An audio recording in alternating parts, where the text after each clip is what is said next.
This is how to kickflip higher and better. So if you're looking for tips on how to do kickflips like this, I'm sorry, but you can move on because I'm going to keep it a little more realistic. I'm going to be talking about how to get your kickflips popped just a bit higher and maybe caught with the back foot, as opposed to those ones when you're first learning where they're a bit rocketed and not popped too high. So the main things I'm going to be talking about to get your kickflips better are where to flick and where to have your front foot on the board, how to get the tail of your board to come up higher so you can catch them with your back foot, and how to all around get your kickflips a little more controlled so that you can get them cleaner. The first thing to talk about is your ollies. Generally, how well you can pop an ollie is going to reflect in your kickflip. If you tend to pop small ollies that are rocketed, you'll probably end up with kickflips that are also popped a little low and are rocketed. So my first bit of advice would just be to learn how to ollie really well, or at least well enough to where you can level them out even if they aren't too high. This all comes with understanding how to properly pop off your back foot and slide up the nose with your front foot. So if you still need help with that, you can check out my how to ollie videos for a bit more insight on that, because like I said, a good ollie is the proper foundation for a good kickflip. So the next aspect to a better kickflip is understanding where to flick your foot off of the nose. Generally, beginners will be focused more on flipping their board as fast as they can, which tends to mean flicking off the side of the board almost straight down. And while this will get your board to flip around, it's not going to allow you to get much height. The thing to focus on here is making sure that your foot slides far enough up the board so that it's flicking off this little area between the pocket and the nose on the board. You need to sort of focus on kicking your foot out in front of you off the nose rather than off to the side.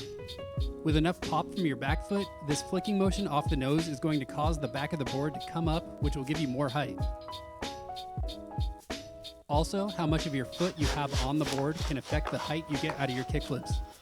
Hanging your front foot off more towards the edge gives you a faster flick because you don't have to move your foot very far to get off of the board, but this also won't allow you to get the board up very high.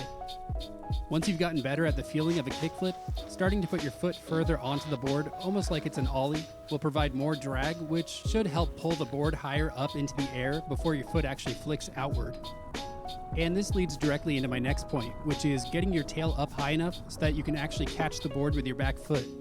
Once you've gotten the flick correct and in the right place, this is naturally going to cause the tail of your board to lift up and the nose to sort of dip downward. It's the same concept as an ollie, where you pop off the tail, and after the nose has had time to come up for a second, the pushing forward and down on the nose will cause the board to do a teeter-totter motion, which will bring the tail up. Once you have this down, there isn't much of a secret to catching the board with your back foot, other than making sure that it lifts up high enough for the board to travel upward and then letting it hang there until the board hits it. You can practice these movements while standing still, and it'll definitely work, but just like I've suggested with ollies, practicing while moving will really help you get the proper motion of popping, flicking, and then jumping forward in order to get the full motion down. So now that you have these aspects down, the final part is to put them together along with really focusing on jumping high off your back foot once you pop, keeping your shoulders straight, and then waiting for the board to come around until you land. I would suggest watching my how to kickflip video as well as any other how-tos on YouTube in order to understand the fundamentals for the trick. And then once you have the concept down, you can start to focus on the tips I've mentioned in this video in order to step up your kickflips. Hopefully with enough practice, you'll start to evolve your kickflips so that they're a bit more popped and leveled out. And who knows, with enough practice, hopefully you'll have that Matt Miller flip someday. So anyways, these were just a few tips that helped me get past that beginner kickflip phase to try and get them a little higher off the ground. And hopefully, at the very least, they can point you in the right direction. But just remember that it's all about practice and effort. So go out there and give it your all, but also make sure you're always having fun. As always, I'd like to thank my Patreon pledgers for keeping this channel rolling. And I'd like to thank you for watching, and you can like and subscribe if you want.